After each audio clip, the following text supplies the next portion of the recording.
Hello दोस्तों, तो आज के इस वीडियो में हम कुछ खास तरह के हिंदी वाक्यों को अंग्रेजी में अनुवाद करना सीखने वाले हैं। जैसे कि सबसे पहला वाक्य है मुझे वहां जाना पड़ा। इसी प्रकार का दूसरा वाक्य है तुम्हें इंतजार करना पड़ा। तो इस तरह के हिंदी वाक्यों को कैसे हम अंग्रेजी में अनुवाद करेंगे, यही हम आज के इस वीडियो में सीखने वाले हैं। तो शुरुआत हम सबसे पहले वाक्य से करते हैं। देखो, पहले वाक्य में लिखा गया है मुझे वहां जाना पड़ा। जहां पर भी लास्ट में पड़ा लिखा होगा ना, हमें अंग्रेजी में अनुवाद करते वक्त हैड टू शब्द का प्रयोग करना होगा। देखो किस प्रकार से, यहां पर हम सबसे पहले लिखेंगे मुझे के लिए आई, मुझे या फिर मैं, इनको हम अंग्रेजी में आई लिखते हैं। तो हमने यहां पर आई लिखा। पढ़ा लिखा गया है तो उसके लिए लिखना होगा हैड टू, यानी कि ये हो गया आई हैड टू, मतलब मुझे पढ़ा। क्या पढ़ा ना, जाना पड़ा। जाना का अंग्रेजी में मतलब होता है गो, तो हमने यहां पर गो लिखा। आई हैड टू गो, मतलब मुझे जाना पड़ा। कहां जाना पड़ा ना, वहां जाना पड़ा। और वहां का अंग्रेजी में मतलब होता है देयर, तो हमने यहां पर देयर लिखा। I had to go there हो गया मुझे वहां जाना पड़ा का अंग्रेजी में अनुवाद। इसी प्रकार से यहां पर दूसरे वाक्य को जरा ध्यान से देखना। दूसरे वाक्य में लिखा गया है तुम्हें इंतजार करना पड़ा। तुम्हें के लिए हम यहां पर यू लिखेंगे।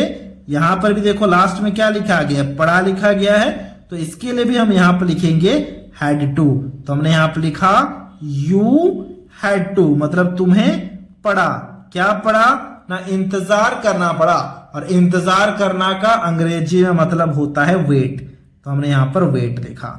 यू हैड टू वेट हो गया तुम्हें इंतजार करना पड़ा का अंग्रेजी में अनुवाद। इसी प्रकार से तीसरे वाक्य को देखना। तीसरे वाक्य में लिखा गया है हमें बाहर रुकना पड़ा। यहां पर भी पड़ा है, यानी कि हमें यहां पर भी हैड टू शब्द का प्रयोग करना होगा। हमें या फिर हम शब्द के लिए हम हमेशा अंग्रेजी में वी लिखते हैं, तो हमने वी लिखा। पढ़ा लिखा गया है तो इसके लिए भी हमें यहां पर हैड टू लिखना होगा, तो हमने यहां पर हैड टू लिखना हो, तो हमने यहां पर हैड टू लिखा। ठीक है, वी हैड टू मतलब हमें पड़ा। क्या पड़ा ना, बाहर रुकना पड़ा। रुकना का अंग्रेजी में मतलब होता है स्टे, तो हमने यहां पर स्टे लिखा। ठीक है, वी हैड टू स्टे मतलब हमें रुकना पड़ा। कहां रुकना पड़ा ना, बाहर रुकना पड़ा। और बाहर का अंग्रेजी में मतलब होता है आउटसाइड, तो हमने यहां पर लिखा आउटसाइड। ये हो गया we had to wait outside, हमें बाहर रुकना पड़ा का अंग्रेजी में अनुवाद। इसी प्रकार से अगले वाक्य को देखना। अगले वाक्य में लिखा गया है उसे मुझसे माफी मांगनी पड़ी। तो उसे के लिए हम यहां पर लिखेंगे ही, तो हमने यहां पर ही लिखा। पड़ी या फिर पढ़ा लिखा गया है, यानी कि हैड टू सबसे पहले लिखना होगा, तो हमने लिखा ही हैड टू। फिर लिखा गया है कि माफी मांगनी पड़ी।